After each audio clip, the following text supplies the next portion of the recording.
কেন্দ্রীয় বাজেটে শ্রমিকদের জন্য কোনো সুযোগ সুবিধা রাখা হয়নি। এরই প্রতিবাদে সারা দেশব্যাপী জেলা শাসকের মাধ্যমে কেন্দ্রীয় অর্থমন্ত্রীর উদ্দেশ্যে ডেপুটেশন দিয়েছে ভারতীয় মজদুর সংঘ। এরই অঙ্গ হিসেবে আজ শহরে বিক্ষোভ মিছিল করে জেলা শাসকের হাতে দাবি সনদ তুলে দিয়েছেন ভারতীয় মজদুর সংঘ রাজ্য কমিটির নেতৃত্বরা। এদিন সংঘের এক নেতা বলেন, কেন্দ্রীয় বাজেটে মজদুরদের জন্য কোনো ব্যবস্থাই রাখা হয়নি। তারই প্রতিবাদে 6 দফা দাবিতে ভারতীয় মজদুর সংঘ আজ সারা দেশব্যাপী জেলা শাসকের মাধ্যমে কেন্দ্রীয় অর্থমন্ত্রীর উদ্দেশ্যে ডেপুটেশন প্রদান করে।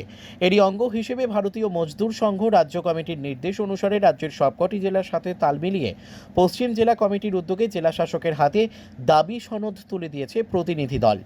দাবিগুলোর মধ্যে অন্যতম হল বিমা ক্ষেত্রে 100% বিদেশি বিনিয়োগ বন্ধ করা, সরকারি সম্পত্তি বিক্রির ক্ষেত্রে অবিলম্বে নিষেধাজ্ঞা জারি করা।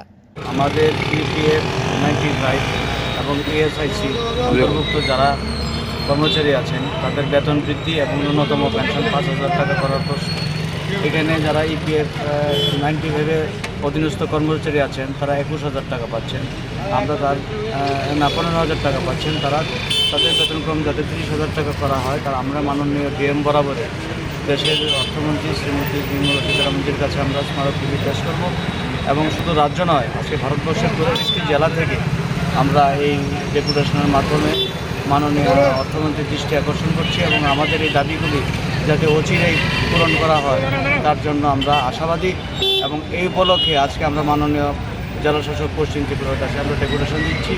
রাজ্যের 8টি জেলায় একযোগে আজকে বেলা 2টোর মধ্যে এই সব কার্য সমাপ্ত হবে এবং ডেপুটেশন প্রদান করা হবে। আপনার পরিচয়টা? আমার পরিচয়, আমি প্রদেশ মহামন্ত্রীর দায়িত্বে আছি, বিএনএস। ধন্যবাদ।